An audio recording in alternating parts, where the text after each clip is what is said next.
flying around, but that breeze is easing as the high pressure continues to slip south across the UK for the rest of this week. But as well as being dry, it's also cloudier today. You can see the extent of the cloud, particularly in the north and the east on the satellite picture. The best of the sunshine across Wales and the southwest, which is actually where we've got the highest levels of pollen, tree pollen sufferers at the moment, having those high levels to contend with in the south and the west. Well, plenty of sunshine as well here in Coed Poeth in Wrexham. Further north, though, rather more cloud across North Yorkshire, as you can see. And in fact, the cloud does look quite menacing. It's producing a few showers. They're not numerous, but they are popping up and down across the Pennines up into southern and central parts of Scotland, 1 or 2 in the southeast of Northern Ireland. They could pop up just about anywhere, but you'll be very unlucky if you catch more than one. So for the rest of the afternoon, the cloud tends to increase across England and Wales, perhaps breaks a little bit more in the north, but temperatures are several degrees down on those of yesterday, so it does feel chilly out there, or certainly cooler if you're under the cloud and in the breeze. Now that breeze starts to come down from the north overnight, dragging in more cloud, so limiting the frost somewhat across the north of Scotland, but elsewhere, like last night where we keep the skies clear, it will be chilly again. We could have a touch of frost, certainly ground frost, but it means the best of the sunshine will again be in the morning, and we should see more for Northern Ireland tomorrow. Again, western areas and southern areas seeing the best of the morning sunshine, but I do think we'll see a general increase in cloud tomorrow as the day goes on. And temperatures again struggling just because of that breeze coming down from the north or the northeast, only 9s and 10s on the east coast. And then through tomorrow night and Wednesday, we do it all again. But because that high pressure is slipping southwards, it will be trapping our cloud underneath it. The winds are falling light away from the south coast, so there's nothing to blow the cloud away either. So I think Wednesday again looks as if it'll be on the cool side for most of us, with more limited sunshine, even in southern and western areas by that stage. But the high pressure does keep things mostly dry, as you can see. Keen breeze coming across in the south still. But for most of us, it's the same story, that of dry and settled weather right until the end of the working week, if not beyond, Clive. All right, Helen, thank you for that. Helen Willis there. And a reminder of our top story this lunchtime. Emmanuel Macron wins a second term as French president, vowing to unite a divided country. That's it from me and the team, so goodbye now on BBC One. Time for the news where you are. Have a very good afternoon.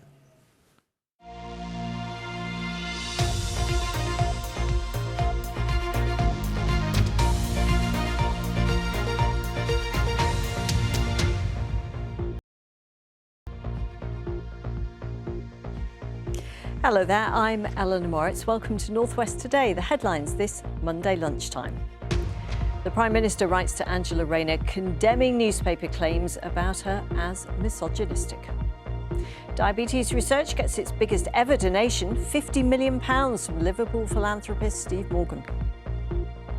And the Hurdy factor, how a Lake District business has boosted demand for wool from Cumbrian sheep.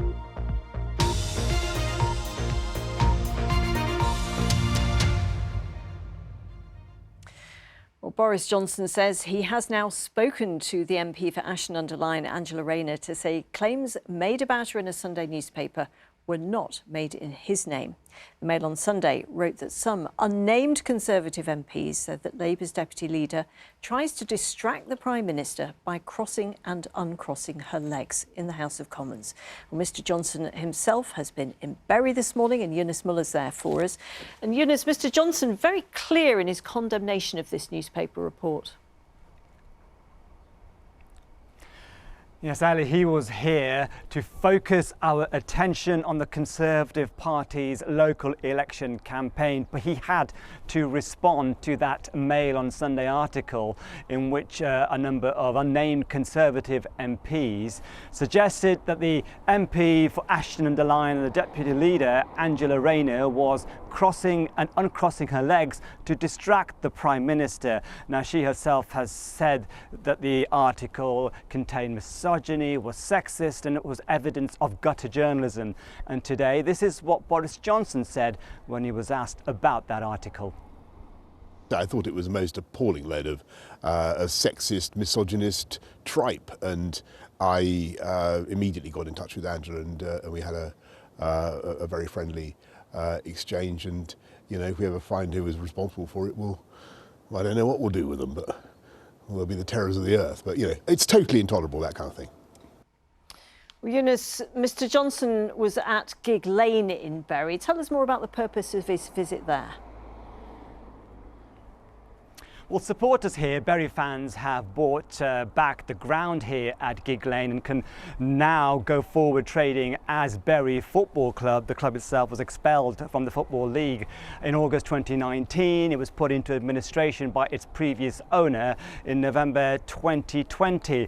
But to get the club back off the ground, fans needed to raise money. They put in a bid to the Department for Levelling Up, and the government pledged £1 million as part of this campaign. Now, going forward, the Prime Minister said he praised the efforts of fans. Bury itself is a key battleground in the local elections. Keir Starmer and Angela Rayner herself were in Ramsbottom just a few weeks ago, and the Conservative Party are also targeting this borough as part of the local elections. Eunice, thank you. On to some other news now, and a man's been arrested on suspicion of kidnapping a woman who's missing from home in Lancashire. Katie Kenny was seen getting into a van with a man in Burnley on Friday morning and is believed to have travelled to Bolton by Bowland. She hasn't been seen since, though. Mountain rescue teams are helping with the search for her. The Liverpool-born philanthropist Steve Morgan is donating £50 million for research into type 1 diabetes. The money from the founder of Red Row Homes is the biggest ever single donation to try to find a cure for the condition, which affects one of his children. The money would normally take 5 years for charities to raise. Absolutely needed it. It's everything's been hand to mouth for years, and we just felt that we're in a thankfully I'm in a position to be able to do it and say, God, we've got to change this. When you see it on a day-to-day basis, you know, we have to change it. It'll give the research community a big boost. It'll allow more clinical trials, more innovation, more time in the lab, and eventually that will lead to new treatments for type 1 diabetes and eventually a cure. So we're ready. We've had 100 years of insulin, and we need new treatments that deal with the root cause of the condition, which is the immune system's attack on the body. A convoy from Cheshire Fire and Rescue Service has arrived in Poland to help the Ukrainian war effort. 2 fire engines and a hydraulic platform have been donated.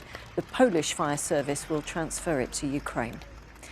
And here, fans of Oldham Athletics say they're desperate for someone to rescue the club after they were relegated from the Football League at the weekend. A pitch invasion at Boundary Park meant the 2-1 defeat to Salford had to be played out behind closed doors. Now, those connected with the Latics have urged the club's current owners to sell up. The biggest thing for me would be that somebody came in and buys the football club, the whole shebang, and then they've got to work with the fans. It needs a real revamp of everything. Well, next to Herdwick sheep, you might recognise these. They're part of the landscape of the Lake District. You rarely see the breed anywhere else. Now, demand for its distinctive grey wool's growing, and some of the credit's being given to a local business, Herdy, which has been raising the profile of the Herdwick breed. Here's our environment correspondent, Judy Hobson. Herdwick sheep have been grazing on the Lake District fells for centuries. They're a hardy breed, perfect for life on the harsh Cumbrian fells. Richard Jackson has a flock of 350 Herdwicks. He says they're easy to care for, but for years their wool has been worth next to nothing. It was always classed as not a very good product to sell. You know, I can say we were getting 8 to 10 pence a kilo for our Herdwick wool, whereas you know, other fleeces are up to 60 pence a kilo. But demand for Herdwick wool is rising, now fetching more than £1 a kilo. The industry says there's an increased awareness of the breed. They're just nice, sweet things for the home. It might be a cartoon version, but this Lake District company has been credited with helping to improve the Herdwick profile. And it began 14 years ago with a walk on the fells. We bumped into a Herdwick and it looked at us and we looked at it and we thought, there's the brand of the lakes, because it's got such a teddy bear face, and we just thought it's all there in that face. You know, there is the Lake District encapsulated in a very simple, positive, smiley message. The Herdy company's grown nationally, and now the founders have been given the freedom of the City of London in recognition of their work championing the breed. It's done a good job of being a sort of a promoter and an awareness generator of the area. Hi Spence, how are we doing? All right, yeah. Same to you. Yeah. How's good. it all going, all right? Yeah, not so bad. The Hurdy company works directly with Lake District farmers, helping to source the wool.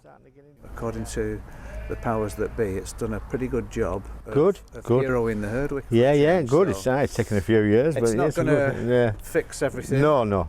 But it's on the up. And Good. That's a nice bit of good news for a change. Good. Yeah. And there's people coming from all over to buy Herdwicks to take them back into different counties. So it's definitely spread all over the country. Yeah. So that lamb wants feeding.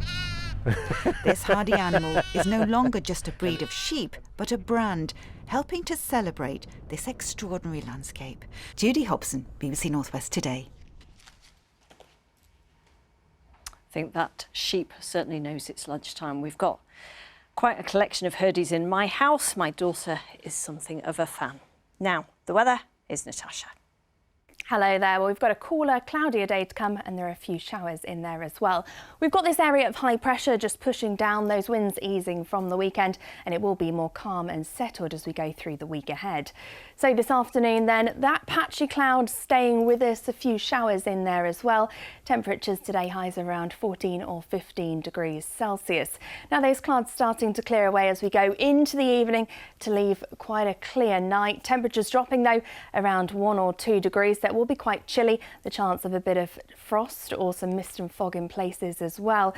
So reasonably clear to start the day tomorrow, but that cloud building in places, the chance of a few showers as well. Temperatures around 12 or 13 degrees Celsius.